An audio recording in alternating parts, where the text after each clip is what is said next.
जय हिंद दोस्तों, मेरा नाम है सोनू कुमार एल्फर और आज का फिर से रियल लाइफ एक्सपीरियंस में आपका स्वागत है। मैं आज आया हूँ पतलुका स्कूल में और मुझे पता चला इस स्कूल के बारे में कि यहाँ पे जो है इतना सरकारी स्तर का स्कूल है और इतना अच्छा व्यवस्था है, विधि है, मतलब कि बहुत ज़्यादा प्रभाव डाल रहा है बच्चों के ऊपर और यहाँ से बच्चा अच्छा कर रहे हैं। ठीक है, तो हम जानेंगे उन सारे माइंडसेट को कि कैसे यहाँ पे सर जो है इस स्कूल को हैंडल कर रहे हैं, कैसे सारी चीज़ों को लेकर के आगे बढ़ रहे हैं और अच्छा कर रहे हैं। ठीक है, जिला स्तर पे, बिहार स्तर पे मुझे पता चला कि तीसरा स्थान लाया है स्वच्छता में, यानी कि साफ़ सफाई में। तो आखिर बहुत सारे ऐसे स्कूल जो सरकारी हैं वहाँ पे बोलते हैं कि मुझे कुछ सुविधा नहीं दिया जा रहा है, मुझे मतलब उस तरह की फैसिलिटी सरकार से नहीं मिल पा रही है। लेकिन यहाँ पे हम जो आकर के देखें, हम दंग रह गए कि कैसे आखिर कर रहे हैं। उन सारे माइंडसेट को हम जानेंगे। तो सबसे पहले मेरे चैनल पे स्वागत है सर, आप अपना परिचय बताइए। नमस्कार, मेरा नाम अनिल कुमार सिंह हुआ और मैं इस विद्यालय का प्रधानाध्यापक हूँ। अच्छा। तो सर ये बताइए कि मतलब इसको आप रन कैसे कर रहे हैं, क्या सिस्टम बनाए हैं कि जिसके वजह से ये आप बेहतर परफॉर्म कर पा रहे हैं? ऐसा कुछ नहीं, जैसे सभी विद्यालय चलते हैं 9 से 4, उसी तरह हम लोग का भी विद्यालय चलता है 9 से 4। अच्छा, वही है। तो नहीं, ये सुविधा की बात कर रहे हैं सर। यहाँ पे जो है कैमरा लगा हुआ है, ठीक है, सारा चीज़ सिस्टम में है, सब चीज़ को सजाया गया अच्छा तरीक़ा से, पेड़ पौधा लगाया गया है। ठीक है, तो ये सारी चीज़ें आप मतलब कैसे, मतलब इस चीज़ को आप डिज़ाइन किए हैं? कैमरा की बात बोले तो सीसीटीवी कैमरा जो है वो गांव के सहयोग से, वो यहाँ की ग्रामीण जनता जो है उनका पूरा सहयोग रहता है। इसकी सुरक्षा भी वो करते हैं, सीसीटीवी कैमरा लगवाए हैं वो लोग। और इसके बाद फिर एक स्मार्ट क्लास जो है वो भी गांव के द्वारा मुहैया कराया गया है और विद्यालय में है। इसके साथ सरकार के द्वारा 2 प्रोजेक्टर भी है यहाँ पर, है ना। और विगत वर्ष हम इस विद्यालय में छेदी पासवान जी आए थे, तो विद्यालय में आमंत्रित किया गया था उन्हें और उनके द्वारा 5 ये जो कंप्यूटर देख रहे हैं, तो इस तरह के 5 कंप्यूटर भी विद्यालय में है। और जब भी समय मिलता है बच्चों को हल्का फुल्का हम लोग कंप्यूटर का भी जानकारी देते हैं। लेकिन शिक्षक की यहाँ कमी है और 360 बच्चे हैं और 360 बच्चे में मात्र 7 ही शिक्षक हैं, 7 ही टीचर हैं, तो थोड़ा परेशानी तो होता है।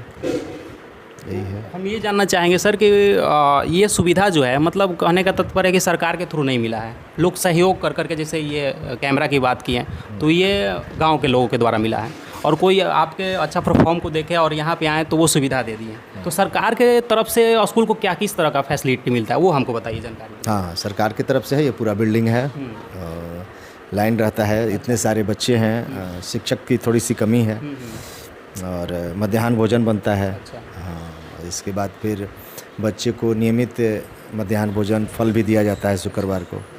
सभी बच्चों को सरकार के द्वारा किताब दिया जाता है, कॉपी भी दी जाती है और इस बार तो बहुत अच्छा सरकार के द्वारा दिया गया है, बैग दिया गया है सभी बच्चों को।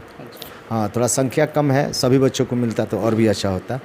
75% बच्चों को मुहैया कराया गया बैग और कॉपी, स्टूडेंट बगस से जो भी था बैग में वो मिला है बच्चों को। और छात्रवृत्ति मिलता है, पोशाक का पैसा मिलता है सरकार के द्वारा। समय समय पर चिकित्सा प्रभारी आते हैं, बच्चे की स्वास्थ्य की जांच होती है। तो सरकार का विद्यालय है तो सब कुछ तो सरकार का ही है। ये हम लोग भी तो सरकारी कर्मचारी हैं, ऐसा थोड़ी है। साथ जो पेड़ पौधा लगाया गया है, बोर वगैरह किया गया है, ये सब पेड़ पौधा इस विद्यालय के बच्चे लगाए हैं। हम लोग का मार्गदर्शन रहता है लेकिन बच्चे ही लगाते हैं, यही है, और तो ज़्यादा कुछ नहीं। हर स्कूल में इस तरह के लोग नहीं परफॉर्म कर पाते हैं। ठीक है, तो आप सर मतलब इस चीज़ को कैसे किए, हम ये जानना चाहेंगे ताकि और लोग अनुकरण इसका कर सकें। तो आप बताएं कि इससे पहले आप नौहट्टा थे, ठीक है, नौहट्टा थे, उसके बाद यहाँ पे आए, तो आपके अंदर ये विचारधारा मतलब कैसे उत्पन्न हुआ कि हाँ हम ये चीज़ें करते हैं, स्कूल को बेहतर बनाते हैं और बिहार के तीसरे स्थान पर लाते हैं? इसके बारे में थोड़ा सा बताइए। देखिए, आप जैसा देखेंगे, जैसा आप सोचेंगे, वैसा ही आप बनेंगे। अच्छा चीज़ देखेंगे तो आपके अंदर अच्छा ख्याल आएगा, गलत चीज़ देखेंगे तो स्वाभाविक चीज़ है कि आपके अंदर गलत ख्याल आएगा। तो आदमी देखता है, देख करके सीखता है। हम भी फेसबुक पर, व्हाट्सएप पर अच्छे विद्यालय को देखते थे और उसमें बहुत सारा बिहार के बहुत अच्छे हम लोग के सरकारी विद्यालय हैं, तो अच्छे विद्यालयों को देखते थे, उनको फॉलो करते थे, उनसे कुछ सीखते थे और धीरे धीरे करके हम लोग भी आज एक अच्छे विद्यालय में हम लोग का भी स्थान आता है, हम लोग को भी खुशी होती है। दूसरी बात, आपने पूछा कि आप कैसे कर लेते हैं। ठीक है, कोई भी काम अकेले कोई नहीं कर सकता है, वो टीम करती है। जैसे आप फुटबॉल खेले होंगे, ठीक है, अकेले आप गोल नहीं मार सकते हैं, सामने 11 खिलाड़ी है, आपके पास भी 11 खिलाड़ी है, लेकिन अकेले कोई नहीं मार सकता है। गेंदा लेके चलता है तो पूरी टीम एक दूसरे को हेल्प करते हुए और जाके अंतिम में गोल मारती है। तो उस टीम का कैप्टन मैं ज़रूर हूँ, लेकिन मेरी पूरी टीम खेलती है। हमारे जितने भी शिक्षक हैं सबका सहयोग रहता है और वो अपना 100% वो विद्यालय के लिए देते हैं और तब जाके सफलता मिलती है। यही है। तो सर कहने का तात्पर्य है कि हम एक टीचर से मिले थे, उन्होंने बताया हमें कि हम भी चाहते हैं कि इस तरह का व्यवस्था हो। जब मैंने चर्चा किया इस स्कूल के बारे में तो बोले कि हमारी बातों को लोग अनुकरण नहीं करते हैं, साथ मिलकर के चलते नहीं हैं। तो यहाँ आप कैसे उन लोगों को साथ लेकर के चलते हैं? आखिर ये सोच कैसे उनके अंदर मतलब डालते हैं कि नहीं साथ में कुछ करना है? देखिए ये जो शर्ट देख रहे हैं ना, जी सर। ये शर्ट अगर हम पहने हैं 3 बच्चे को जब पढ़ाते हैं तो पहनते हैं। मेरी पत्नी अगर साड़ी पहनती है, 3 गरीब बच्चों को पढ़ाते हैं, है ना, तब जाके वो पैसा हम लोग को मिलता है। तो अपने काम को ईमानदारी से करते हैं, जितना हम सक्षम हैं उतना 100% गरीब बच्चों को देते हैं और हम लोग अपने आप को बहुत सौभाग्यशाली समझते हैं कि ऐसा मौका हम लोग को इस जीवन में मिला बच्चे का। और सेवा की भाव से काम करते हैं। हाँ, सेवा की भाव जहाँ रहेगी वहाँ फिर अंतु परंतु कुछ नहीं रहता है। विद्यालय में जो बच्चे आते हैं वो हमारे बच्चे हैं, जिस तरह अपने बच्चों को ट्रीट करते हैं हम लोग। वो आप किसी भी क्लास में चल जाइए और ये महसूस कीजिए कि ये हमारे बच्चे हैं, तो अपने आप पढ़ाने लगिएगा। तो मतलब सर का कहने का मतलब विचारधारा ये है कि अपनापन को लेकर के हमें चलना है। अगर इस नज़रिए से देखेंगे और थोड़ा सा इंस्पायर होंगे कि हम कुछ ऐसा करें जो थोड़ा सा अलग हट के हो, बेहतर हो, तो उस दायरे में सभी लोग आते हैं। और कहने का मतलब कि आपके अंदर ये विचारधारा है तभी आपके द्वारा अनुकरण कर रहे हैं लोग, ये यानी कि आपकी सोच बेहतर है। तो सर उसके बाद हमें ये बताइए कि मान लीजिए व्यवस्था तो सारी चीज़ है, लेकिन बच्चे को हैंडल करना बड़ा मुश्किल होता है।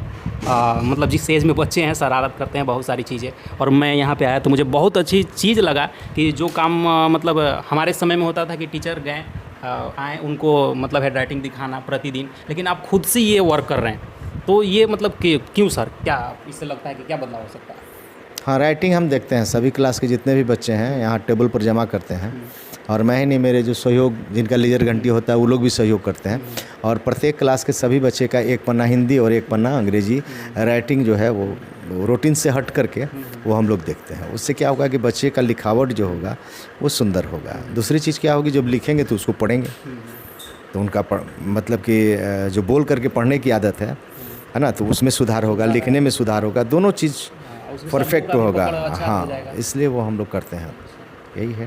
तो और सर ये बताइए हमको कि और क्या करते हैं बच्चे के डेवलपमेंट के लिए कि अच्छा डेवलप हो, उनका माइंड जो है अच्छा डेवलप हो, ग्रोथ हो पढ़ाई लिखाई में। तो और क्या क्या यूनिक चीज़ें करते हैं, आप वो बता सकते हैं? अभी 8 क्लास का हम लोग इंस्पायर अवार्ड का बच्चे लोग को भरवाए हैं। इसके बाद पहले इस विद्यालय से हर साल मेघा छात्रवृत्ति का फॉर्म भरवाते हैं। एक राजस्थान से मैडम है, वो स्पेशल क्लास एक लेती हैं क्लास 8 का अंतिम घंटी में। अंतिम घंटी के बाद में भी वो घंटी होता है कभी कभी।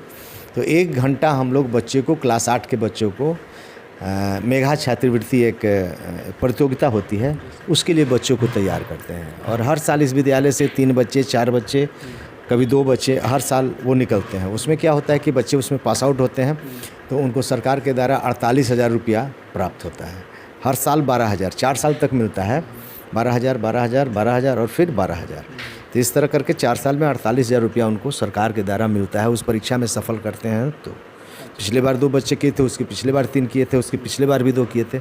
इस बार हम लोग बहुत अच्छे से तैयारी करवा रहे हैं और मैडम के तरफ से और विद्यालय के मैडम के तरफ से ही 20 गाइड इस तरह का है मेघा छात्रवृत्ति का, वो अपने कॉस्ट से मैडम खरीदी हैं और बच्चे को दी है ना। और लगभग में 20-25 बच्चे का तैयारी 6 महीना पूर्व से ही चल रहा है और 3-4 महीना चलेगा। और इस बार उम्मीद है कि 10 से ऊपर बच्चे इस बार मेघा छात्रवृत्ति में इस विद्यालय से निकालेंगे। और ये हमको लगता है कि रोहतास जिला में पहला ऐसा विद्यालय होगा जहाँ 10 बच्चे, आशा करते हैं हम, और जहाँ आशा है उम्मीद है उस पर सब कायम है, बच्चे निकलेंगे हमारे, ऐसी कोशिश है। टीचर की कमी है, टीचर अगर अधिक होते हम लोग के विद्यालय में तो नवोदय विद्यालय का भी अलग से हम लोग तैयारी करवाते हैं। अगर टीचर हो सकता है कि इधर ट्रांसफ़र पोस्टिंग होने वाला है, जैसे ही टीचर हम यहाँ अधिक होते हैं तो नवोदय विद्यालय का भी 1 घंटी अलग से हम लोग बच्चे को 4-5 के बच्चे को पढ़ाने का काम करेंगे। यही 2 एक्स्ट्रा इस विद्यालय का थिंकिंग है कि हमारे बच्चे अभी से कंपटीशन की तैयारी करें, बाद में उनको दिक्कत ना हो, किस तरह का क्वेश्चन आता है, क्या आता है, उस विचार तो ये चीज़ तो हो गया सर, इसके साथ साथ और चीज़ें हमको ये बताइए कि जैसे अभी परफॉर्म कर रहे हैं बच्चे, कोई डांस में, कोई फुटबॉल में अच्छा कर रहा है, कोई सिंगिंग में अच्छा कर रहा है, जैसे यहाँ से एक लड़की वायरल भी हुई सलोनी कुमारी। तो कहने का मतलब कि आप इसके लिए तैयारी कराते हैं, परफॉर्म करवाते हैं कि मतलब वो एट ए टाइम ऐसा हो गया था, क्या रहता है तैयारी इसके लिए? हमारे विद्यालय में धर्मेंद्र सर हैं। हाँ, तो वो बच्चे को संगीत के शिक्षक हैं। वो संगीत ऐसे है नहीं, लेकिन उनको संगीत आता है, अच्छा गाना गाते भी हैं। तो कभी कभी वो बच्चे को तैयार भी करते हैं। डिप्टेशन में 2 मैडम थी यहाँ पर, कविता मैडम और उषा मैडम, वो लोग भी संगीत का तैयारी कराती थी बच्चे को। और जहाँ तक सलोनी की बात है तो उसका गाना अच्छा गाती है और यहाँ तक कि मुख्यमंत्री तक से मिल चुकी है वो। यही है। तो उसके उज्जवल भविष्य की शुभकामना हम लोग करेंगे विद्यालय की तरफ से। तो ये मैसेज दे दीजिए सर कि बच्चे लोगों को, मतलब जैसे होता है कि बच्चे लोगों को मार करके, पीट करके, डरा करके शिक्षा देना, ठीक है, तो आप कैसे ट्रीट करते हैं बच्चे को, मतलब शिक्षित करने के लिए तो किस तरह से उसके साथ व्यवहार किया जाए शिक्षक को? ये तो बड़ा कठिन सवाल पूछ दिए आप। ठीक है, तरीका है तो बता सकते थोड़ा हैं सा कि कैसे आप handle करते हैं? थोड़ा सा कड़ाई के साथ हम भी पेश आते हैं। और थोड़ा सा अगर सख्त हम नहीं रहेंगे तो हमारी डिसिप्लिन जो होगी वो थोड़ा सा लूज हो जाएगी। और यहाँ शिक्षक की संख्या कम है। अगर शिक्षक अधिक होते तो कड़ाई हमको उतना नहीं करना पड़ता है। ये चीज़ें, हाँ।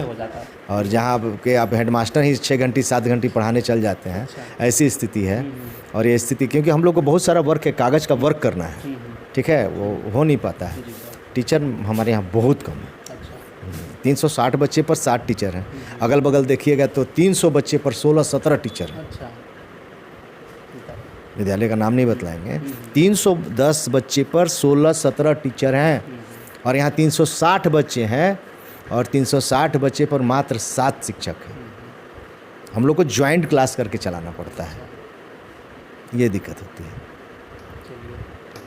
बढ़िया है सर, और आपका सोच विचारधारा अच्छा लगा। बार बार एक ही चीज़ को रिपीट किया, शिक्षक कमी, शिक्षक कमी, क्योंकि आपका सोच बेहतर है बस। तो शिक्षक ही हम लोग की ताकत है।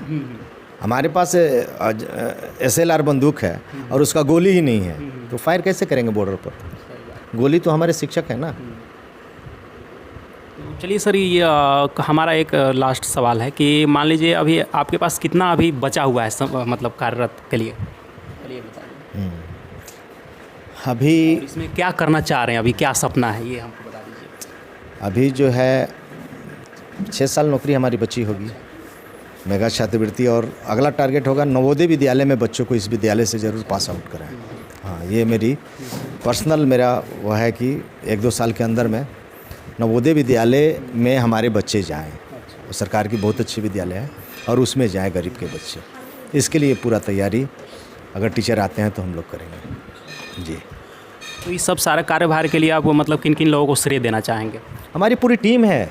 मैच एक आदमी नहीं जीतता है, 2 आदमी, गोल एक आदमी मारता है। मान लीजिए हम कैप्टन हैं, गोल एक आदमी मारता है, लेकिन पूरा टीम खेलती है। और टीम की भावना जब तक नहीं रहेगी तो कोई भी मैच हम लोग जीत नहीं सकते। जैसे क्रिकेट है तो धोनी का अलग काम है, विकेट कीपर का जो है उसका एक अलग काम है, बॉलर का अलग काम है। अकेले बॉलिंग से थोड़ी जीत जाएंगे हम। बैटिंग भी होना चाहिए, विकेट कीपिंग होना चाहिए, और तो और फील्डिंग भी होना चाहिए, तब जाके मैच जीतते हैं। तो टीम की भावना से वर्क होता है, और मैं नहीं हम के भावना से होता है। मैं नहीं हूँ, और मैं अपने आप जितने भी हमारे टीचर हैं दी बेस्ट हैं। तो चलिए आखिरी चीज़ें हमें ये बता दीजिए सर कि अभी सभी लोग ऐसा नहीं कर रहे हैं, तो ऐसा क्या किया जाए जो सभी लोगों के अंदर बदलाव आए? मतलब ऐसा, मतलब आप क्या महसूस करते हैं अपने अंदर? हाँ, उनको ये बस समझ लेना है कि हम जिस बच्चे को पढ़ा रहे हैं वो मेरा बेटा है जी। जिस दिन वो समझ लेंगे तो अपने आप सब बदलाव आ जाएगा। अब जाइएगा 3रा क्लास 4था क्लास में तो हमको बड़े पापा बोलता है सब। अभी देखिए हम जस्ट अभी हमें मिला के बड़े पापा बच्चा आया था, बड़े पापा बोलता है। आज वो मेरे लिए लेके आया था, पेड़किया लेके आया था। उसको बोले हैं कि तुमको एक दिन अपने घर लेके चलेंगे, तो आज पेड़किया खिलाया।